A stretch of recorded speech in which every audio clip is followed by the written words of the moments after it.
Our next session promises to generate a lot of conversation about trade opportunities for South Dakota agriculture. To kick off the session, I would like to introduce a few more sponsors, though. We give thanks to Farm Credit Services of America and the South Dakota Ethanol Producers Association. And sincere appreciation also goes to First Dakota National Bank. The summit could not be possible without your generosity. So if we have folks representing any of those organizations and companies, would you mind standing and being recognized? Thank you.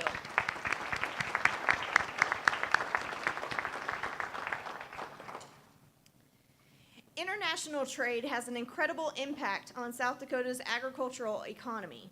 We export almost $1.6 billion worth of goods around the world from right here in South Dakota. Current negotiation of various trade agreements holds some critical policy issues with which our speakers will consider and share, while illustrating for us the numerous opportunities that are available to South Dakota producers and consumers. Our first panelist is Dr. Dermot Hayes. Hayes is currently a professor of economics and a professor of finance at Iowa State University. Dr. Hayes has extensive analysis of U.S. farm policy and international agricultural trade, and he has been serving as a consulting trade economist for the National Pork Producers Association since 1995. Our other speaker this morning, as the director of the Nebraska Department of Agriculture under Governor Pete Ricketts, Director Greg Ibaugh promotes Nebraska agricultural products on both domestic and international fronts. Under his efforts and leadership, South America, Asia, and Europe all have developed an increased demand for goods from Nebraska. The director serves in a leadership role for the National Association of State Departments of Agriculture while continuing to farm and ranch in central Nebraska. Gentlemen, we welcome you both to the Ag Summit.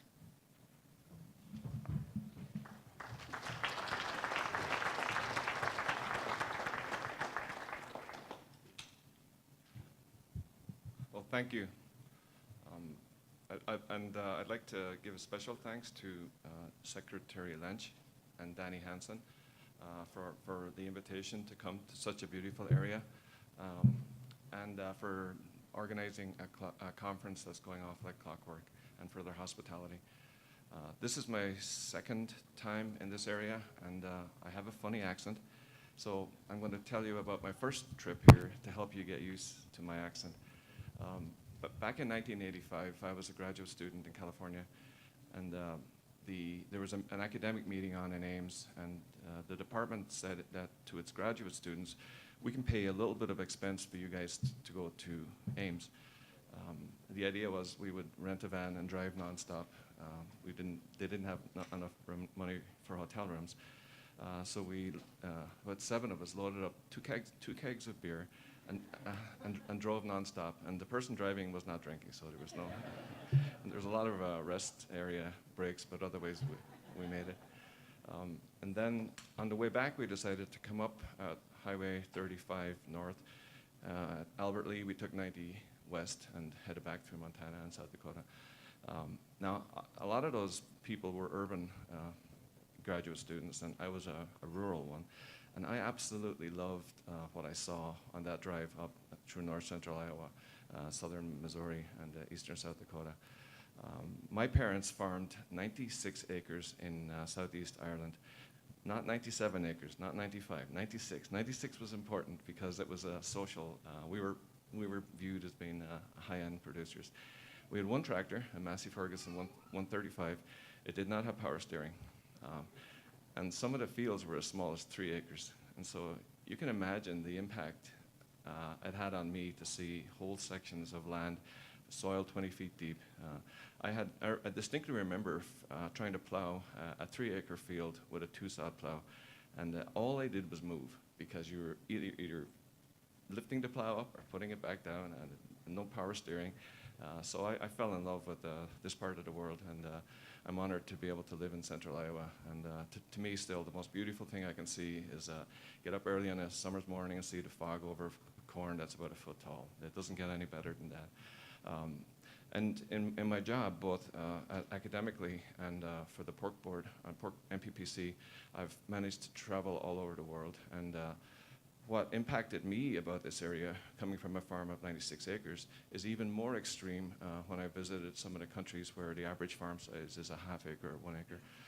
So the issue here is that you live in an area, we live in an area that has a lot of really good land and not a lot of people. Villages or towns are far apart. The rest of the world, especially in Asia, is not at all like that, quite the opposite. Europe has about 9% of the world's people and about 9% of the cropland. South America has about 7% of the world's people, about 7% of the cropland. What's really unusual is that North America has a huge share of the world's high-quality crop ground and not a lot of people.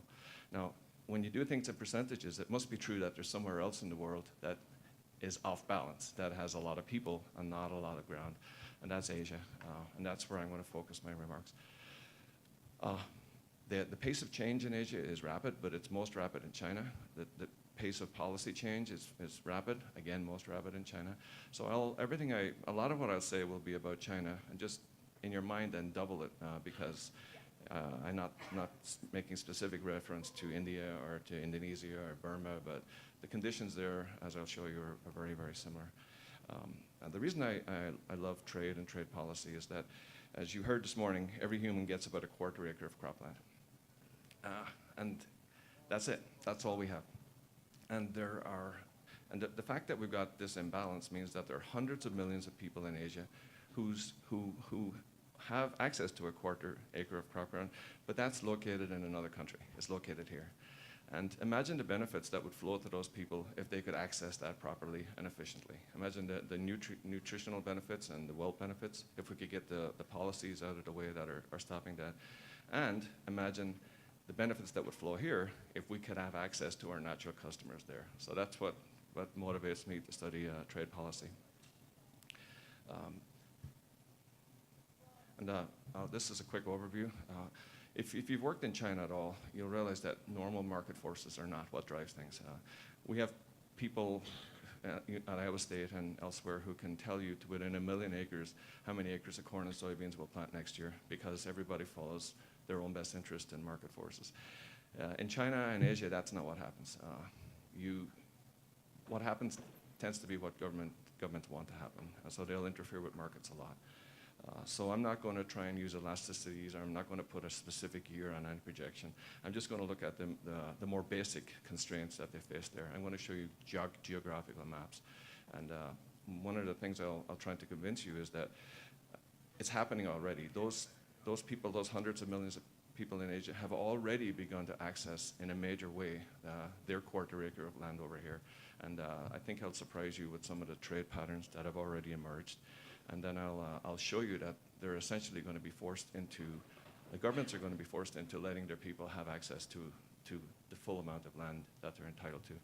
And I will be making the point that Asian producers, farmers, need to be exposed to competition. And you're probably thinking that's bad for an Asian farmer. Not necessarily so. The most you can farm by hand, especially for weed control purposes, is about 3 acres.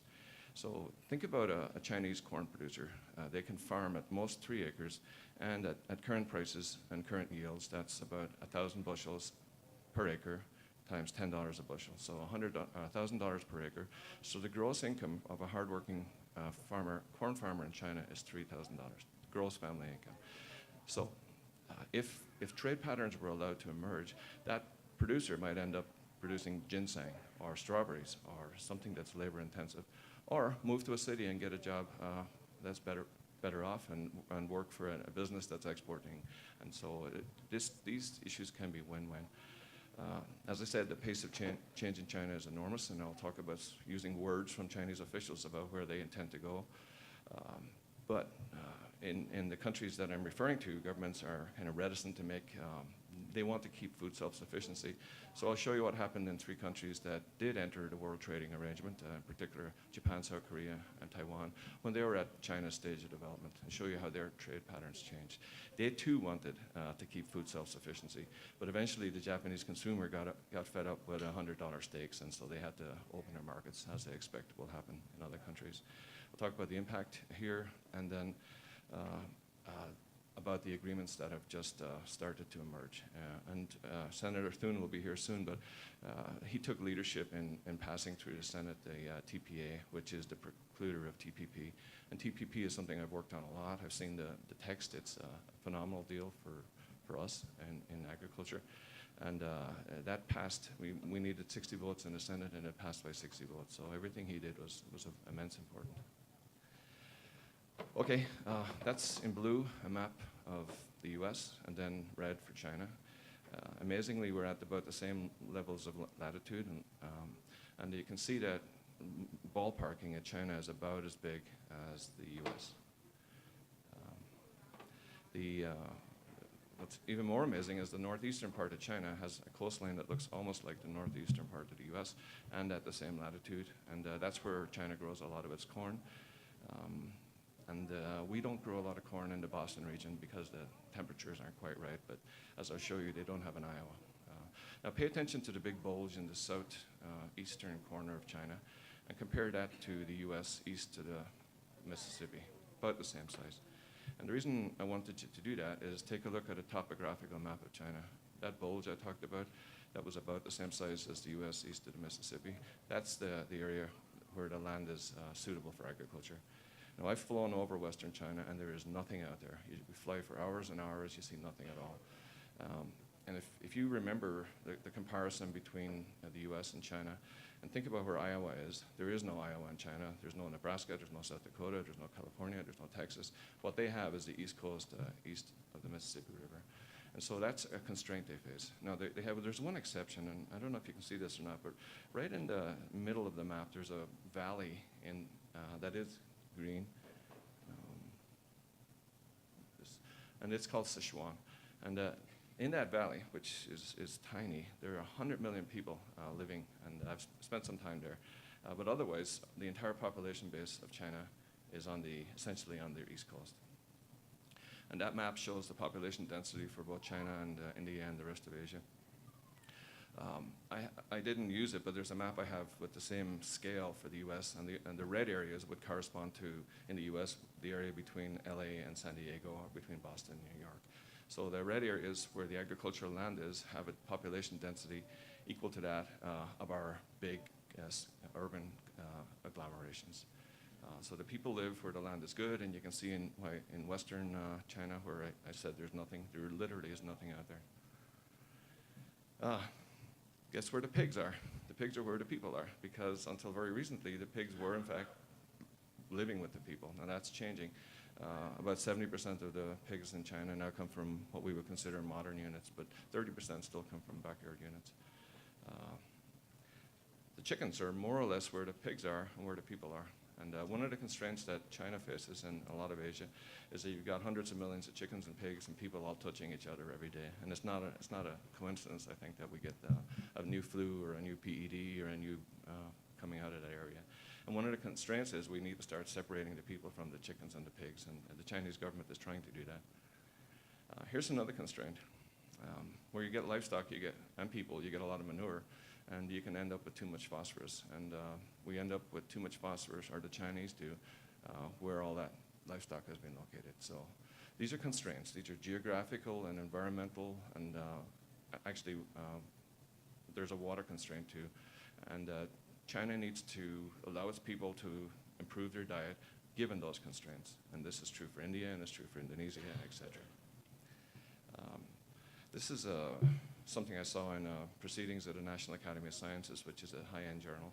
And it's just looking forward a couple of years and predicting how big the Chinese cities will get. And as you can see here, it's a 1,800 kilometer, so about 1,000 miles or so, city along coastal China. And that's where that country is going. And then that's one of the constraints that they have to deal with. And the question is, well, what happens if we have free trade with Asia, or what happens if China allows markets to work and lets those people move to the cities, etc. Now, one of the things we learned in Iowa recently is that we probably have too many pigs in close proximity. Steve Myers, who was one of the people who interviewed me for my job many years ago, mentioned this last night at dinner. And so when PED happened in Iowa, it moved from finishing units to sow units. When we had the avian flu, it moved from one egg-laying facility to another. Well, if you think we have that problem, think about Asia. China on its own has, in an area about the size of the east coast of the US, had until recently 50 million sows. 50 million sows is almost 10 times more sows than we had. And of course, they had all those birds too.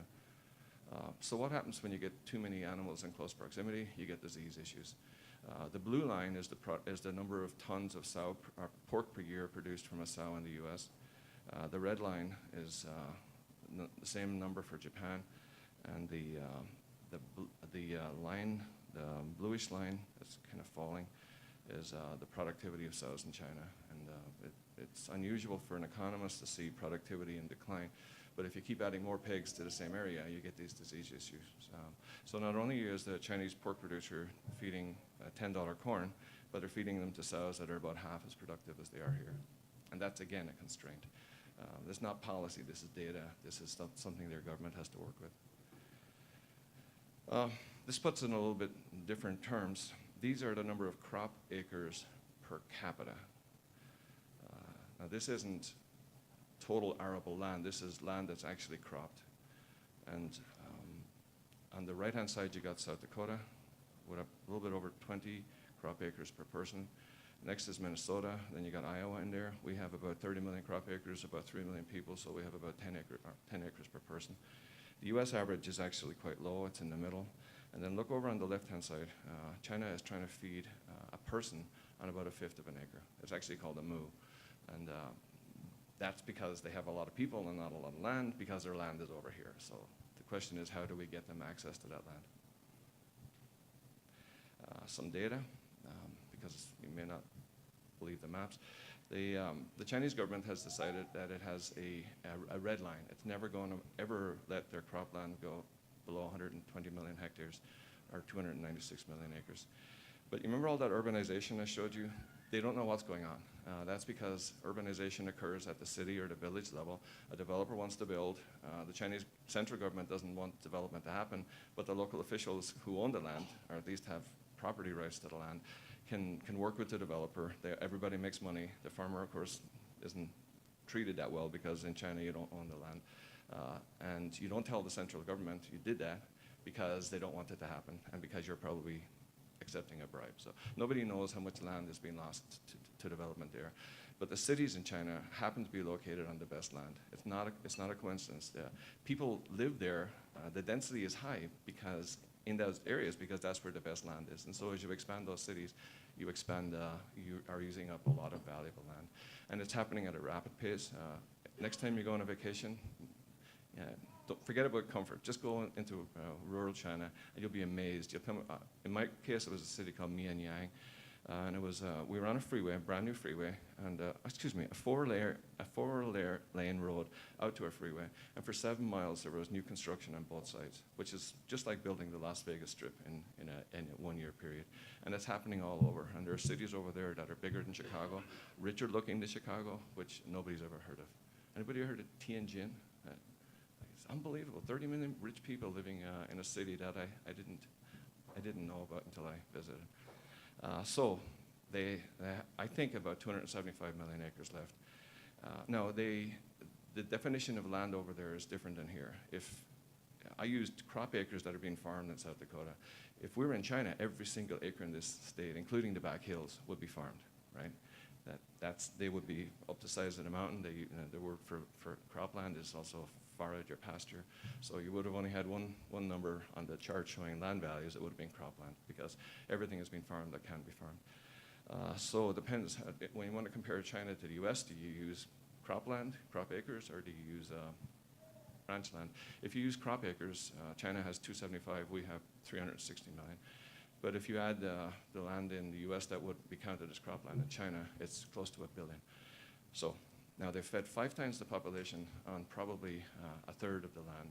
How on earth did they do that? Well, they're incredibly efficient, hardworking. They have multiple crops, which requires labor. I mean, if you're going to take out a crop of rice and put in a crop of wheat by hand, you need a lot of labor. They feed household waste to livestock. They use household manure as a fertilizer. They eat every single part of every animal, every single part, and I can attest to that because I've eaten some of those unusual parts, all of which actually are not quite as bad as you think they're going to be. But they've done something else, and this is I think will be the surprise to you. They've started a major import surge. About 12 years ago, they said, well, we're going to keep corn on the list. It's a sacred commodity, but we're going to let soybeans come in and some other crops. And so they've begun to import in a major way what I would call land-intensive crops. Under free trade, this area should export land-intensive crops, and we should import labor-intensive crops. The most land-intensive crop are soybeans. Think of your budget for growing an acre of soybeans. Your biggest budget item by far is the acre of land that you're going to use. Everything else is relatively small. Corn is a land-intensive crop. The amount of the budget for land is high relative to the total cost of production. Strawberries are not. If you wanted to grow an acre of strawberries, you could almost ignore the rental value of the land. Your other costs are high. That's a labor-intensive crop.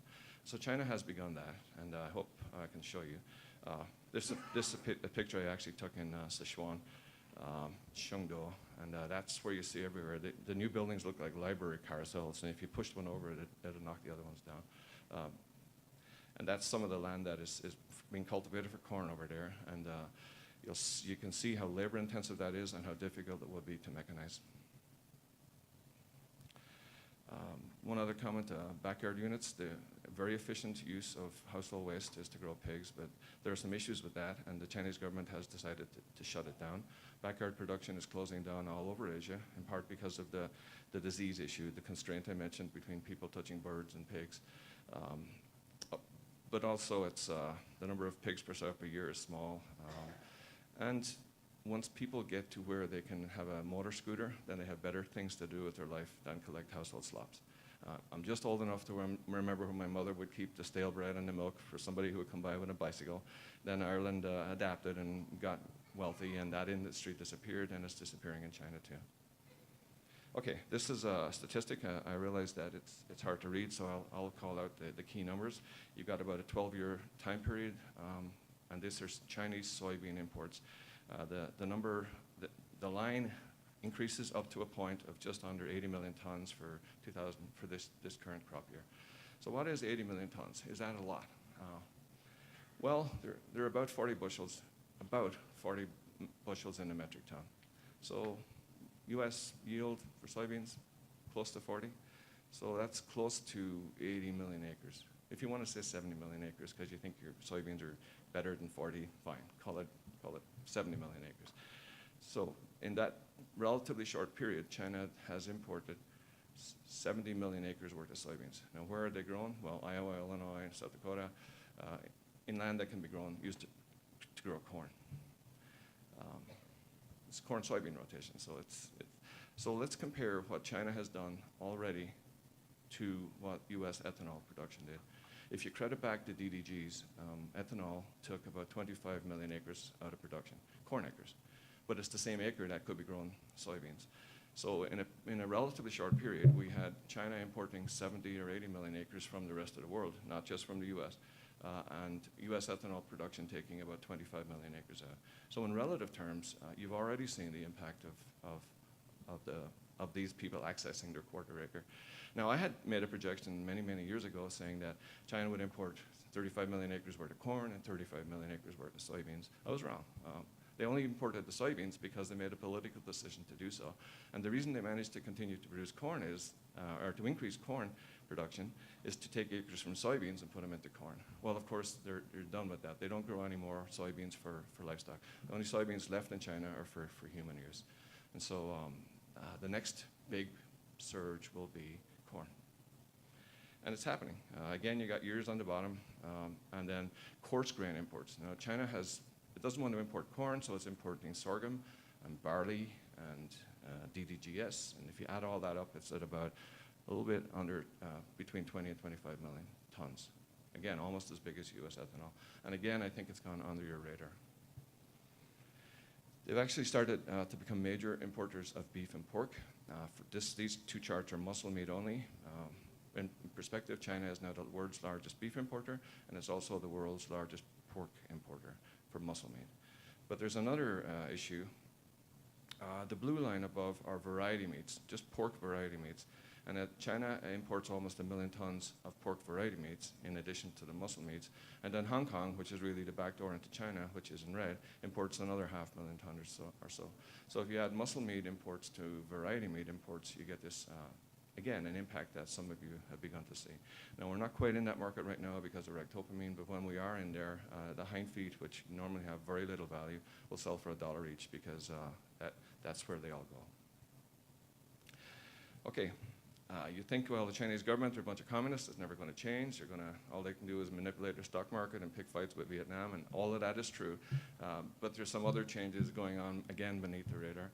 So I came to the U.S. because I was a big fan of Ronald Reagan, and he was, in my opinion, the last courageous speaker. He said what he thought. But he didn't say this. Any American politician who said this would have to qualify it with, yeah, but we got to worry about the environment, we got to worry about this, we got to worry about that. This person just said, no, free trade is good. And the answer is their new premier, the person who runs the country, Li Keqiang. That was reported in the Chinese Daily, and he is a fan of their Milton Friedman. So the people, the second in power over there, see free markets as the way to move. And he's got a doctorate in economics. Some more quotes. President Xi, who's the top boss. By the way, if you think I had an impact when I saw Iowa 30 years ago, their President Xi, who came from a country with 1/5 of an acre instead of 96 acres, can you imagine the impact that had on him to see those big 640-acre parcels? So much so that his first trip out of office was to come back to Iowa. He'd just take that trip again to see the land that he and I both realize is so special and so beautiful. And they've said they're going to do pro-market reforms. They've said this. This isn't me. And then they're going to open the state sector. Now, the Army fought back. The Army's corrupt. And so right now they're trying to get rid of corruption, but their intention is documented there. And they're going to let people move to the cities. And they actually want people to move to the cities because with the one-child policy, they're running out of labor for the factories. And so the labor is out in the countryside. Well, let them move in where the jobs are. And they want to move about half of the rural population into cities. Now, the miracle of Chinese agriculture was all those people who could take one crop out and put another crop in, farm the mountainsides, collect household waste. If they move to the cities, then it's as if China is losing cropland. But their policy is to let them move to the cities. And when they move to the cities, they have to have an apartment, which in turn means you have to use up more cropland. So my question to you is, well, what happens if they get what they've set out to achieve? What if they stop trying to be self-sufficient in corn and livestock, if they allow their currency to float, which is their objective, and they allow the people to move to the cities? Well, I don't know, but we can look at other countries that have done the same thing. A couple of news reports from May of this year. For those of you who don't realize the impact already, but they're buying 2 million tons of corn from the Ukraine. They really don't want American corn for political reasons. Are we running out of time? Okay, I'll skip that then. But that's what happened in other countries in Asia when they allowed markets to work. Anybody know the feed grain production in Japan or South Korea? It's an easy number to remember. It's 0. You would never use an acre of Japanese land to grow corn because you're better off using it for labor-intensive products. What I've done here is look at the import index for Japan, just across corn, soybeans, beef, and pork. And then where all those lines meet in the middle is the year Japan hit China's current state of development, 10,000 tons per person. What happened is corn and soybean imports increased, but beef, pork, and poultry imports increased too. Same is true for Taiwan, and same is true for Korea. And one of the things I calculated was, well, what happens if China was importing as much much corn now as was true when China, or when those other 3 countries were at the 10,000 tons. And it's about 140 million tons of corn that they should be importing that they're not. And so that's one of the implications of their policy change. If they let take corn off the list, they're going to import more corn than is used in U.S. ethanol production, and it could happen relatively quickly. Well, I'll stop here. Last thing, what happens if we have free trade with them? Will they import the corn and soybeans or the meat? Well, traditionally, if we have free trade with a country that is deficit on corn and soybeans, they actually import the meat. It's just far more efficient to move meat around than it is to move bulky corn and soybeans. And you're all thinking of barge rates on the Mississippi. That's not the problem with moving corn and soybeans into China. It's getting it from a port into a bag and onto a truck and up to the mountainside where the livestock farms are. So if you look at what livestock farmers in China are paying for feed, yeah, the prices here are incredibly beneficial. Okay. My last comment is we now have a free trade agreement that we're about to sign with Japan and Vietnam. So markets potentially could work. And other countries in the region, including China, have indicated that they want to join. These bilateral free trade agreements are like a flu. If somebody has it, you want to have it too. And so there's an outbreak of bilateral free trade agreements everywhere. And I think I'm working towards making that happen and getting us access to our natural customer in one of those countries. Thank you.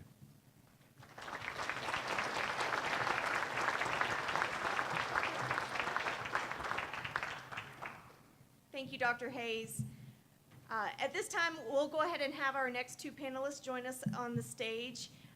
As I mentioned, Nebraska Director of Agriculture, Greg Ibaugh, is with us, as well as a man who needs no introduction. Our senator from right here in South Dakota, Senator John Thune, has joined us today. We appreciate him being here as well.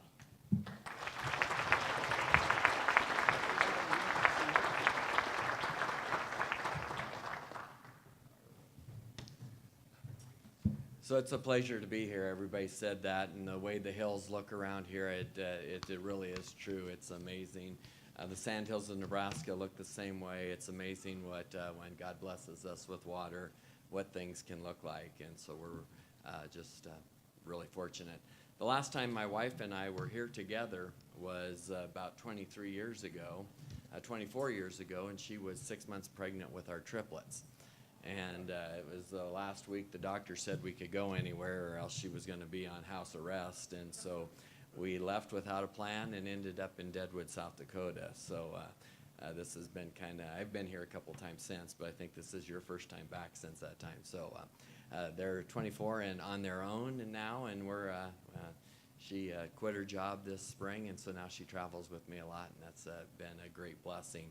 And she's really kind of the one who raised the kids while I ran around and learned about international trade. And so that's what I'm here to visit about today, I guess, a little bit. So, first of all, maybe just to set the stage of Nebraska a little bit. Nebraska is extremely trade friendly. All of our industry groups in agriculture are very positive towards trade. When the economic downturn hit a few years ago, Governor Heineman said we're going to have a travel moratorium, which most governors did in states across the nation, to be conservative and make sure that we were being fiscally responsible. And one of the first things the ag groups did is say, hey, whoa, we don't want to do that. You got to still keep going overseas. You got to still keep cultivating those markets. So that was a balance we had to strike there, is to try to figure out how to maintain that. All successful political candidates in Nebraska run a pro-trade agenda. Whether you're a Republican or a Democrat, you're probably talking about how great trade is if you're expect to be successful in Nebraska. And so that's, and even this year, Governor Ricketts, when he became governor, he ran on a campaign that he was going to go overseas personally 2 times per year. And we've just returned from a Europe trip with Governor Ricketts. We'll be going again on a trip that's not quite announced, so I can't usurp that announcement yet, but we'll be going again later this year on another trip to fulfill that promise he made in the campaign. And so that's exciting to have the governor and the power that he brings with him to be able to open doors to high-level government figures and industry figures when you're overseas. And one of the things that we've really started doing in Nebraska, and then we'll talk about a little bit more later, is trying to create a brand for Nebraska when we're overseas and talk about what makes the Nebraska agriculture special and what makes our brand special. And to get a feeling for what we're doing there, when you're home tonight, go to YouTube and type in Nebraska Agriculture, and either the first or second thing that will pop up is a video that we produced and released last year at our Governor's Ag Conference that talks about Nebraska agriculture. And it's a video that all of us in agriculture are very proud of.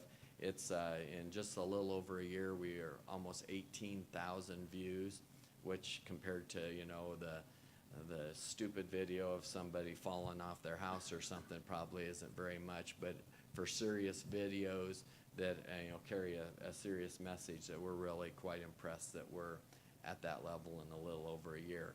And hopefully that's helping make people around the world understand what Nebraska agriculture is about. So maybe what I want to talk about just a little bit here quickly to stay within the time constraints, and I'm sure you would all rather hear from your very notable and worthy senator than me anyway, is just maybe a little bit of what I would call Trade 101. And so what I think farmers and ranchers need out of trade, and what Nebraska farmers and ranchers want out of trade, is number one, access. If we're locked out of a market, if we can't even try to get a good or a service in there, the market doesn't do us any good, no matter how many people exist in that marketplace. And so we need countries to develop workable methods that are clear and clean and concise of how we can get products from our country into their country. We need reduction of tariffs. There's a lot of countries around the world that have said, sure, bring your products in, but then they erect tariffs that can be, 100%, 50%, 25%. And so what that is, what the product costs, what we sell it for here, and by the time it gets to the port with the freight, and then they add on more just to let it in their country, and they actually take that in the form of income into their country. And so that makes our products more expensive, and consumers don't necessarily buy the most expensive product on the shelf, and so we need tariffs to come down. The next thing that we need to eliminate is sanitary and phytosanitary restrictions.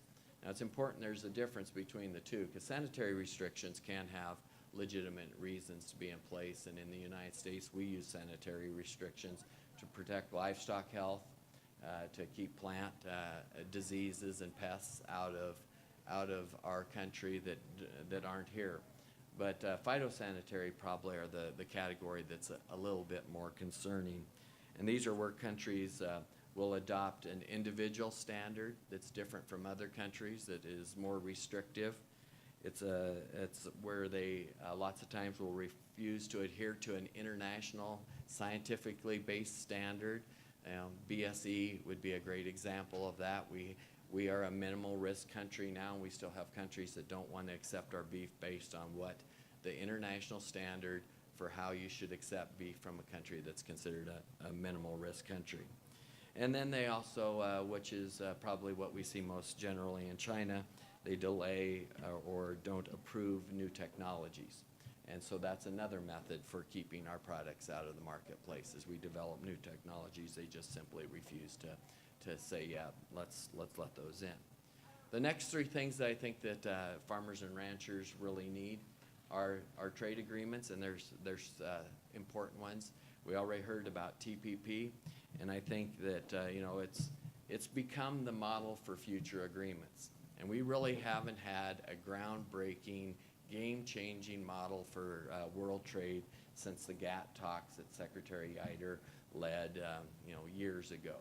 They were a game changer, and that's what I think TPP brings, a game-changing discussion to the world trade discussion. It's going to open Asian markets across, in a large number of countries, and maybe most importantly, I think it sends a signal to China that if they don't want to be left behind in world trade and in Asian trade, that they're going to have to come to the table and talk seriously about opening their marketplace up and addressing some of those factors that our last speaker just talked about wonder if they did this, and because that will make trade explode between the world and China. The next agreement that I think is extremely important to get through, but maybe even harder to get through than TPP has been, is TTIP, which is the the agreement that we're working on with Europe. And what TTIP works to address is some of the more of those sanitary and phytosanitary barriers. Europe has been famous and probably set the world standard in establishing those type of barriers to keep products out. And originally, Europe put those in place and poisoned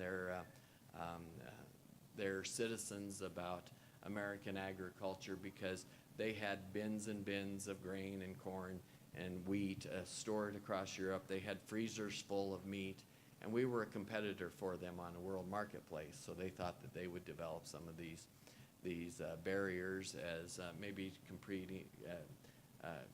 creating a competitive advantage for them or a market wedge for them within the world marketplace. But what we've seen over time with their development of their environmental standards, the GMO bias, is that Europe has gone from being a competitor on the world market basis with the United States to being a net importer of food. And so I think that when you meet at the highest levels of the European government, which we did with Governor Ricketts a couple weeks ago, their leadership sensed the need to open trade and to break down those barriers, but they're struggling with how they communicate or re-communicate with their consuming public to make them accept technology and biotechnology and be open to opening their marketplaces. And lastly, I think the third thing that we need on the trade agreement front is not to stop. We need to keep looking for other countries that want to develop trade relationships because whether they be bilateral country-to-country agreements or multilateral like a regional agreement, we need to keep breaking down those barriers. And some of those bilateral agreements will be very good for maybe one region of the United States but may not have a large impact on another. But we need to work to continue to do that.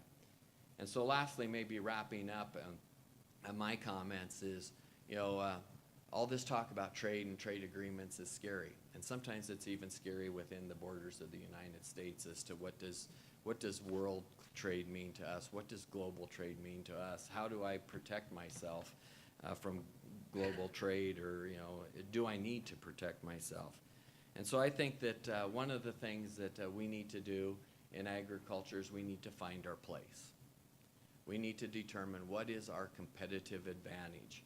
What do we do better than anywhere else in the world that we can exploit and be able to build on as far as participating in the global marketplace? We also maybe need to decide what our place within that marketplace is as well. Are we wanting to be cost competitive, or do we want to develop a niche? Do we want to develop a value and compete on value? And I think the U.S. is well positioned to do both. I think producers within Nebraska and South Dakota are well positioned to be able to choose between those two options. Because I think really as we move to trying to protect that value, or even trying to protect our cost, if we're cost competitive to protect our market share, it comes down to telling our story. And that's what we've heard before, that as farmers we're not very good at, and as ranchers we're not very good at. We're bashful. We don't want to go out and brag about what a great job we did. We're maybe a little bit superstitious. If we brag about how great we are, we might actually, we might do ourselves in that way. But I think that's really part of what we need to think about. And more, when you look at world consumers and even our domestic consumers, they want to know the story about where their food is produced and how their food is produced. They want traceability in that food that they're buying. And I think that we need to figure out how we're going to embrace and how we're going to provide that story and that traceability to consumers as we move forward. And I talked about branding and how Nebraska is working to try to create a Nebraska brand, or at least have our story about the fact that we're wide open spaces. We have abundant water. We sit on the Ogallala Aquifer. We are 99% family farms and ranches. So it's Nebraska families producing food for families around the world. We feed our kids the food we produce, and we're happy to present it to you, to present to your family. And I think that's part of what we really have to sell is we got the great story.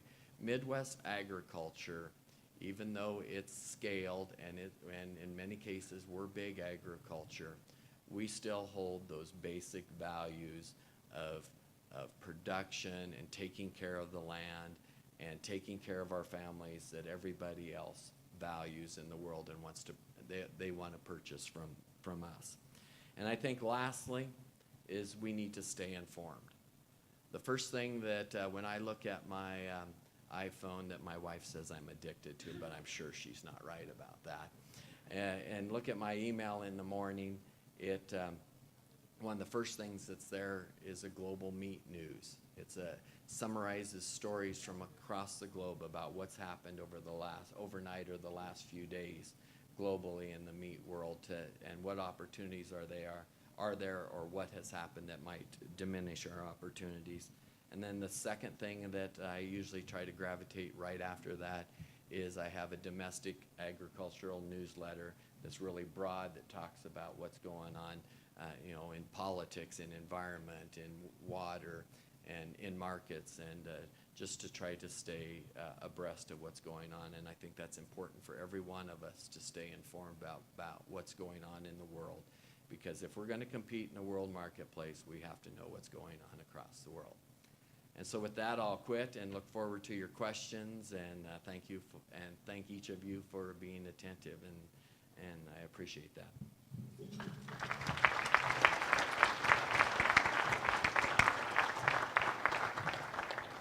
All right, well, good morning, everybody. I would tell you I'm from the federal government, I'm here to help you, but that would send everybody for the doors. So thank you for the opportunity to be here. I want to congratulate the governor on hosting this and congratulate all of you on being here. I think it's really important that we have an opportunity to have a forum like this to talk about our #1 industry. I want to congratulate Dr. Bob Toller, who's getting the Ag Ambassador Award for 26 years of service in the swine industry at SDSU, and appreciate all his good work, and thank the very distinguished panel we have with us. I got to hear most of Dr. Hayes' presentation and couldn't agree more with many of his observations about what's happening in Asia and China more particularly. And Greg, thank you for your comments on what's happening in Nebraska. We'll try not to compete with you too much in South Dakota. I think we all have an opportunity to gain when we open up opportunities, export markets across the world. And here in western South Dakota, and it's always good to be back here because this is kind of home for me, and we got the forest products industry out here, which is something that we pay a lot of attention to. It impacts and drives a lot of the economy out here, a lot of jobs, and couple that with crop production, livestock production across South Dakota, and it's really a remarkable story, and one that continues to grow, continues to improve, continues to create higher standard of living, better wages, and good jobs here in South Dakota. And so thank you for all that you do to contribute to that. Just by sort of what's going on in Washington, I want to touch just briefly on TPA because it's been talked a little bit about that already. Actually, believe it or not, things are sort of warming. We're actually getting a few things done in Washington, which is amazing to many of us who have sort of been a part or been around and watched and observed these last few years when it's been very, very difficult to get our voices heard. We've actually, committees working have reported out over 150 bills. The Senate has passed 48 bills. The President has signed 22 of them into law. They deal with the jobs in the economy, national security, reforming government, protecting the most vulnerable in our society. So we're actually getting some things done. We've actually had votes. In the first 6 months of this year, we've had now over 140 roll call votes on amendments to legislation moving across the floor of the United States Senate, compared with 15 votes in the entire year last year. And so we're about 10 times ahead in terms of making the place work and making it function and actually getting it opened up again. And so I've been encouraged by that. And one of the things that we did accomplish and has been signed into law by the President now is Trade Promotion Authority. And the reason that's important, because you've heard a lot of people talk about it today, is that without that, it's very hard to get a lateral trade agreement into effect. Trade Promotion Authority is something that expedites the process, it gives direction to our trade negotiators, kind of sets the parameters, if you will, the rules of the road by which they negotiate these trade agreements. And we've got two of them that are teed up right now, the Trans-Pacific Partnership and the Transatlantic Trade and Investment Partnership, the European Trade Agreement, both of which could open up enormous opportunities for American agriculture, and neither of which will get done without Trade Promotion Authority. And that's why it was so important that we passed that. And a lot of people don't realize that most, in fact, every trade agreement, with one exception, since the 1930s, has been negotiated with some sort of expedited process, a Trade Promotion Authority or something very similar to that. So this is not something new. This is something that has enabled many of the trade agreements that the United States is a party to today. And a lot of my conservative brethren say, well, why do you want to give President Obama all this authority and all this power? Well, you know, he's only going to be in office for another 18 months, but Trade Promotion Authority is going to be around for 6 years. So whoever his successor is going to have this available to them to allow the United States to be a part of the global marketplace and allow our agricultural producers access to markets that will continue to grow our economy here in the United States, create better paying jobs, better wages, and improve our overall standard of living. And if you look at what's happening in the world today, you know, we're growing the world's population by 60 to 80 million people every single year. And you look at the areas of the world that are growing, GDP is growing, the economies are stronger, people are demanding more of our agricultural commodities. And we have the capability, as was pointed out by Dr. Hayes, to grow and raise the types of things here in South Dakota and the Midwest of our country that those nations around the world are going to want. And so it's really important that we be at the table. And to be at the table and to be able to get these agreements negotiated and approved and implemented, you need Trade Promotion Authority. And that's why we worked so long and hard to get that done, and worked Republicans in Congress with a Democrat president to try and get this across the finish line, and ultimately it was successful. And I hope that we'll get the Trade Promotion or the Trade Trans-Pacific Partnership done here soon. They're meeting in July in Hawaii.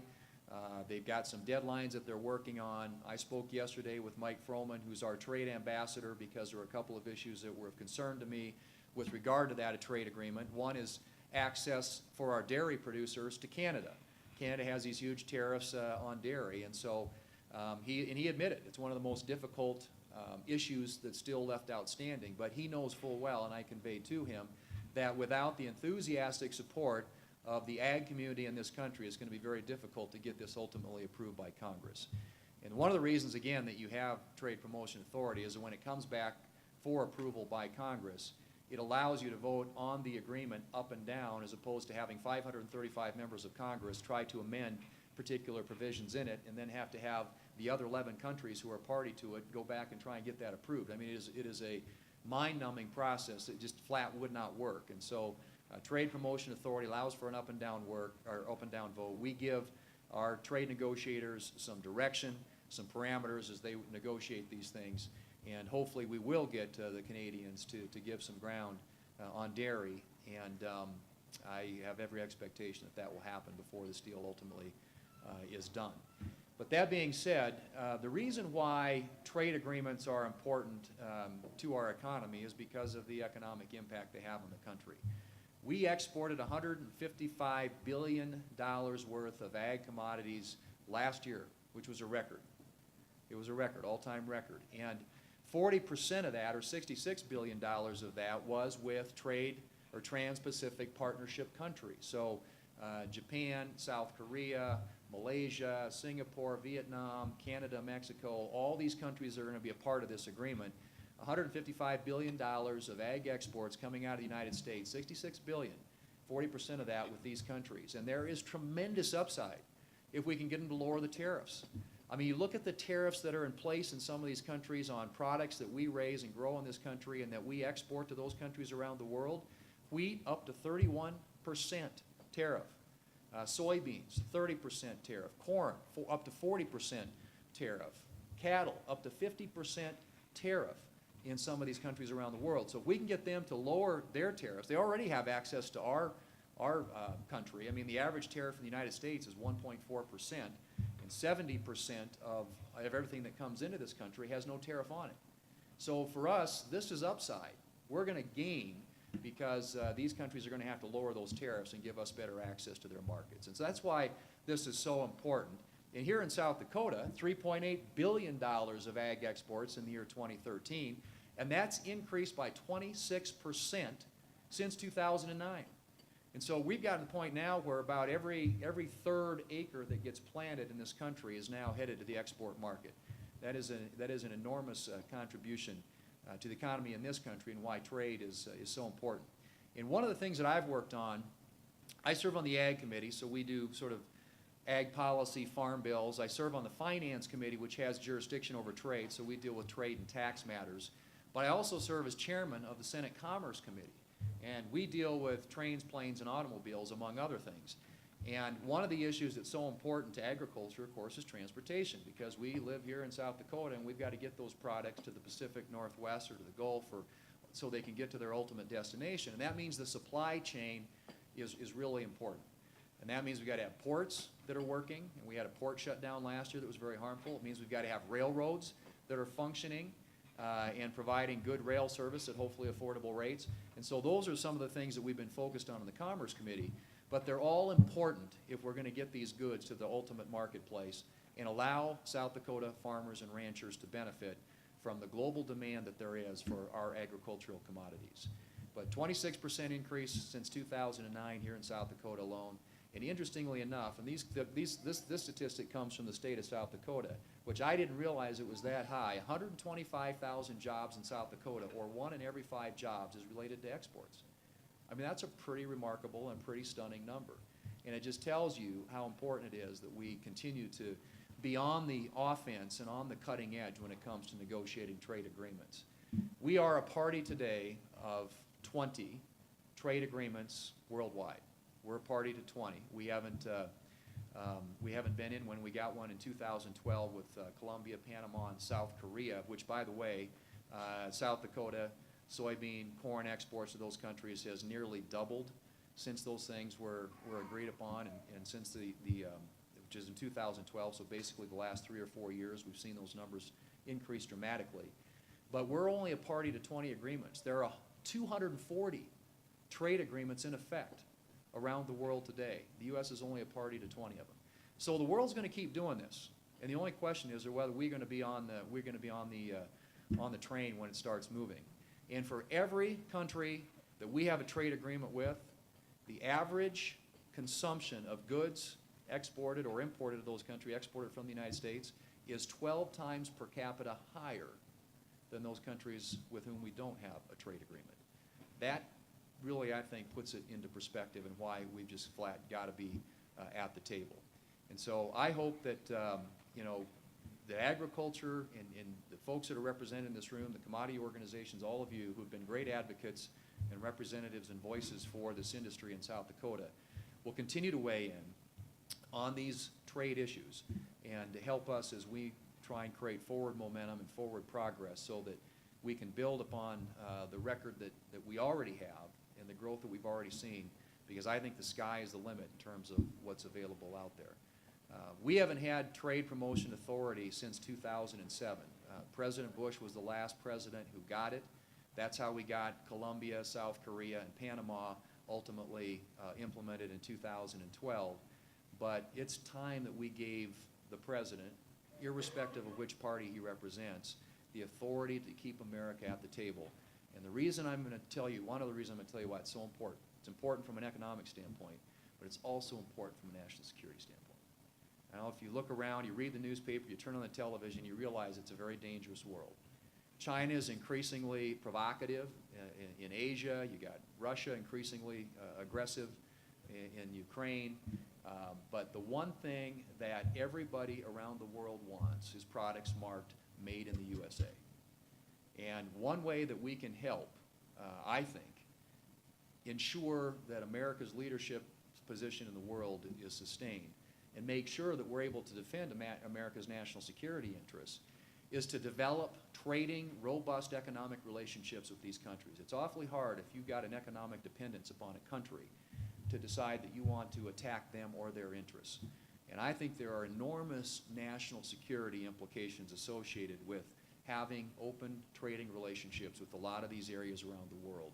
And that right now, in my opinion, is, if for no other reason, a really important reason why we need to proceed and make sure that America maintains its leadership position and is an economic powerhouse in the world that people look to. And when they're dependent upon us for trade, they're going to be a lot more cautious and think a lot longer and a lot harder about whether or not they want to pursue some military strategy somewhere in the world. So thank you for the opportunity to be with you today, and appreciate again your leadership, and hope you have a great conference. Thanks.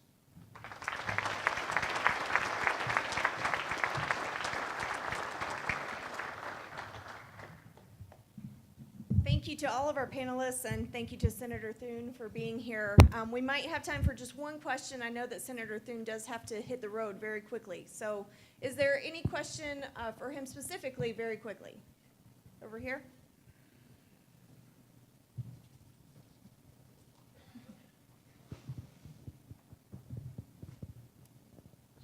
Thank you. Senator Thune, thank you for your leadership on trade and transportation. In the beginning of your remarks, you briefly touched on EPA. There was a recent court decision concerning the Chesapeake Bay watershed, and I'd like to hear your comments on how you think that could or will impact our ability to operate here in the Midwest. Well, there we go.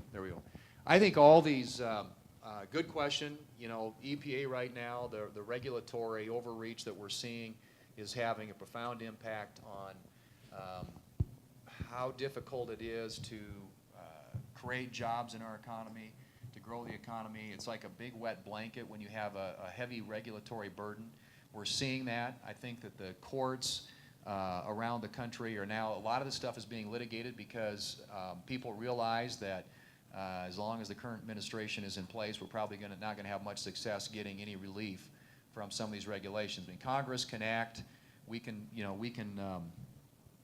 pass resolutions of disapproval, but they're going to get vetoed by the president. So for the next 18 months at least, and we'll attach riders to appropriation bills, but right now, at least in the Senate, all the appropriation bills are being blocked by the Democrats, so I doubt we're probably going to get many of those enacted, at least individually. We may get a big spending bill at the end of the year that carries some of that policy. But it's going to be very hard to stop that. And so what's happening is people are going to the courts. And I think that any success that we have in the courts will help at least buy some time until we can get to a point where we've got a different administration and hopefully a different set of policies when it comes to some of these environmental regulations. If you look at waters of the United States, if you look at the ozone regulations that are coming out of the EPA, the so-called clean power regulations that are coming out of the EPA, they are all going to drive up the cost of energy, especially in places like the Midwest, where we're very dependent upon coal-fired power. And so all this swirl that's going on out there in the regulatory world is something that's making it very difficult. It's making it very difficult for small businesses, farmers, ranchers, and it's very concerning and something that we're doing everything we can legislatively to try and slow down. But a lot of folks are turning to the courts, and frankly, that may be one of the best places to get some relief, at least in the short term.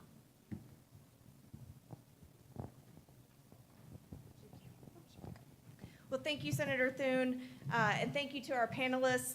This concludes session 2. Were there any other questions for our other panelists? Over here. I don't need a microphone. I'm wondering if there are active measures around telling the Midwest story and holding up the competitive advantage of the Midwest. I commend the efforts in Nebraska, but we have a regional story to tell, and there are economies of scales that can be realized, and I'm wondering if there's active movement in that direction. So I think even though I mentioned talking about Nebraska's story, it's really American agriculture's story. So, and the products grown here in the Midwest, I think, we're not disparaging the other states around us when we're in there and saying we're unique as compared to Iowa and South Dakota. But I think it's just the process of helping dispel the myth that, U.S. agriculture is corporate agriculture, that it's multinationals controlling farmland and pumping out food for people without regard for the environment. And so I think it really is, even though we're, Nebraskans out telling the story, it is a Midwest story or an American agriculture story that we're telling. Have another question over here. Hi, we're growers, small growers of a specialty crop, and I think it's great that we're exploring markets in the world, but our issues are that when we go to sell our product to buyers, we're told over and over again, you need to compete with prices from Poland on our berries. We're, having to pay minimum wage. We have food and regulatory stuff that costs us money. There's no way we can compete with, a cheap labor force. And so in hearing what was presented, I'm sitting here thinking, why don't we have tariffs on their products coming in to protect our U.S. producers? Or what answer do you have for us? How can we survive as small producers when we have all the regulation and costs? So I think that's where you're a niche market.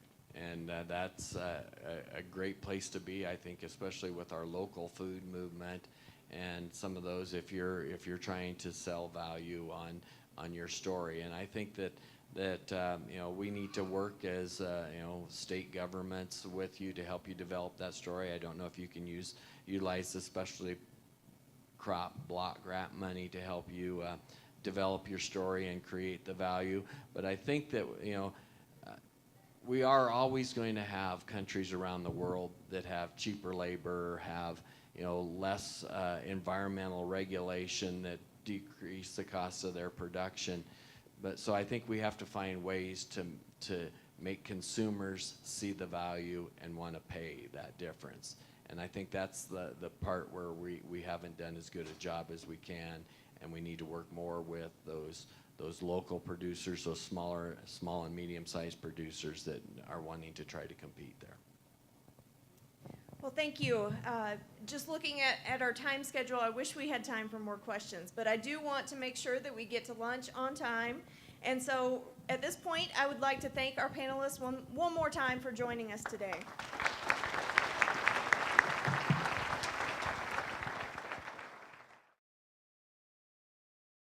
Is get up early on a summer's morning and see the fog over corn that's about a foot tall. It doesn't get any better than that.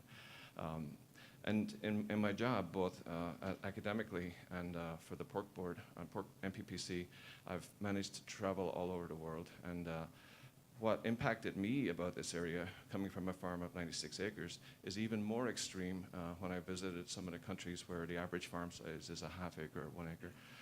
So the issue here is that you live in an area, we live in an area that has a lot of really good land and not a lot of people. Villages or towns are far apart.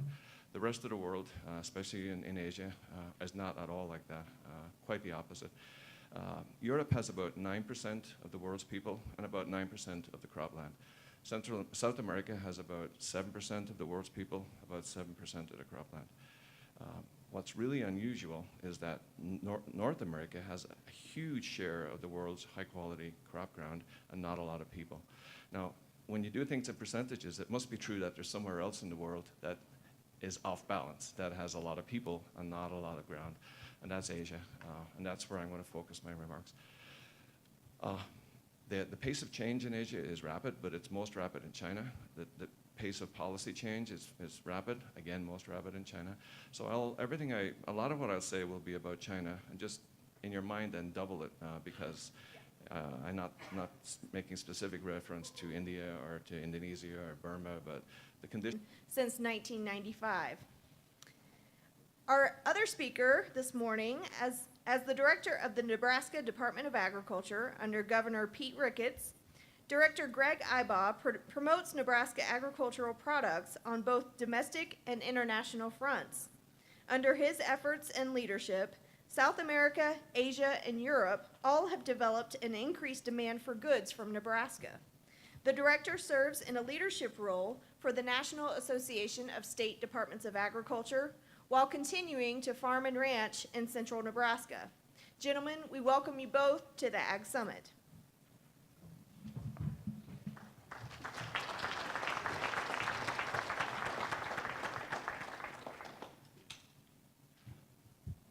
Well, thank you. I'd like to give a special thanks to Secretary Lynch and Danny Hansen for the invitation to come to such a beautiful area and for organizing a conference that's going off like clockwork and for their hospitality. This is my second time in this area, and I have a funny accent, so I'm going to tell you about my first trip here to help you get used to my accent. But back in 1985, I was a graduate student in California, and there was an academic meeting on in Ames, and the department said that to its graduate students, we can pay a little bit of expense for you guys to go to Ames. The idea was we would rent a van and drive nonstop. They didn't have enough money for hotel rooms, so about 7 of us loaded up two kegs of beer and drove nonstop. And the person driving was not drinking, so there was no. And there was a lot of rest area breaks, but otherwise we made it. And then on the way back, we decided to come up Highway 35 north. At Albert Lee, we took 90 west and headed back through Montana and South Dakota. Now, a lot of those people were urban graduate students, and I was a rural one. And I absolutely loved what I saw on that drive up through north central Iowa, southern Missouri, and eastern South Dakota. My parents farmed 96 acres in southeast Ireland. Not 97 acres, not 95, 96. 96 was important because it was a social, we were viewed as being high-end producers. We had one tractor, a Massey Ferguson 135. It did not have power steering. And some of the fields were as small as 3 acres. And so you can imagine the impact it had on me to see whole sections of land, soil 20 feet deep.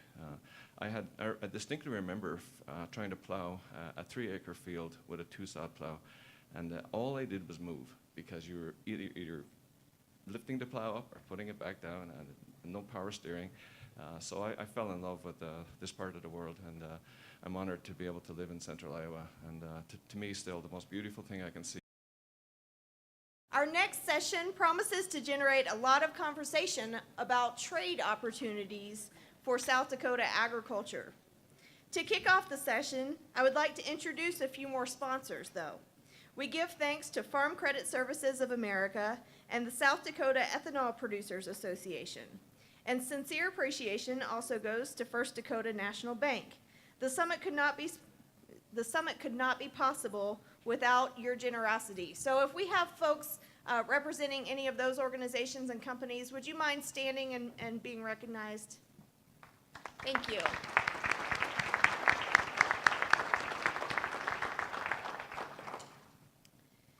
International trade has an incredible impact on South Dakota's agricultural economy. We export almost $1.6 billion worth of goods around the world from right here in South Dakota.